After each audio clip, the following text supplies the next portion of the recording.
We are back in the saddle, and it's time for another McFarlane review.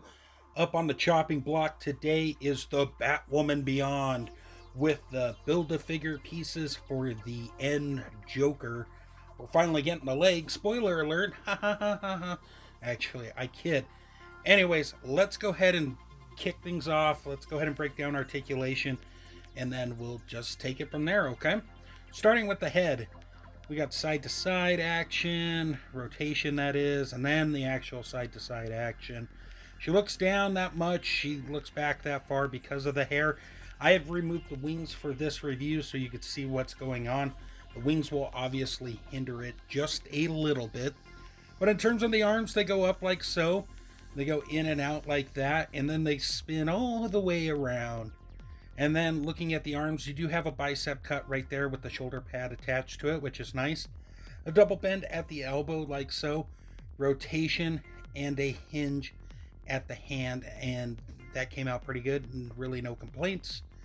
And in terms of the wings go out that far. As you can see, the hair does get in the way a little bit, but you can mess around with it and find your own way it works. And then, of course, we got a ball joint at a ball peg at the upper body with rotation going down and up like so, and side to side. And then it takes a little bit of finagling, but you do get rotation and movement up and down and side to side at the lower waist. And then the legs go out, do the splits. She kind of has a thigh cut, but not really. She kicks forward that much, she goes back that much, and then a double bend at the knee like so, real good movement there. And then a ball peg at the foot with a hinge that goes up and down, and then rocking side to side. And then of course a toe hinge. There you go. And real quick, let's do a quick size roundup here. We got a Suicide Squad Harley Quinn and the Todd McFarlane inspired Wonder Woman right there. As you can see, the size is comparable in scale, if you will, I believe. And then here we are with Terry McGinnis and her stacked side to side. He's barely taller than her, and I'm not sure if that works out the way it's supposed to. And then, of course, here's all the figures in the line so far. Looking pretty good, and I got the legs attached there. And here is a size roundup with Creature Replica, Spawn figures, McFarlane, and, of course, Mortal Kombat from Storm. And then here's another size roundup with other figures, so not too bad. Now, the design.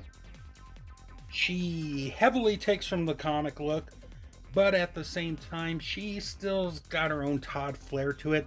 Very more techish, if you will. The hair is sculpted really nice. It could probably benefit from a wash, but still isn't bad. I mean, I'm not going to complain. It's $20. I'd buy a lot more high-end figures that have problems.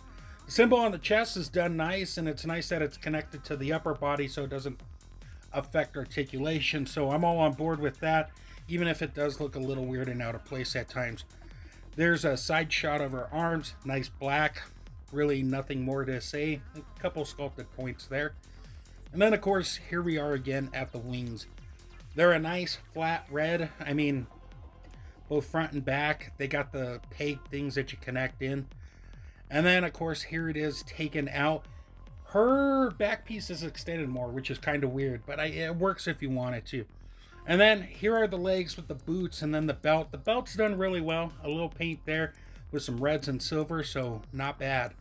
Now, accessories.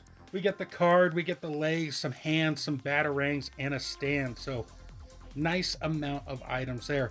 Here's the card with the figure photography art on it, with some of the figures we've seen in the line so far. And then we got the bio on the back for those who want to know more about that. Then we got our standard DC base. I don't know why she didn't come with a flight stand, but it is what it is. We have some alternate hands. These are meant more so she can hold the batarangs and whatnot. Those came out good. As you can see, you can put them in her hands, even if those batarangs are kind of huge. But it works. And then we have the legs for the Build-A-Figure, and these came out good. It's nice to finally have more pieces to this guy so you can make him stand up. He's very tall, very imposing. He's going to look cool with those wings. At least I think so. So he's coming along quite nicely, if I say so myself. Now, final thoughts. She's cool. I'm not that familiar with that woman Beyond. The Build-A-Figure kind of sold me here, believe it or not.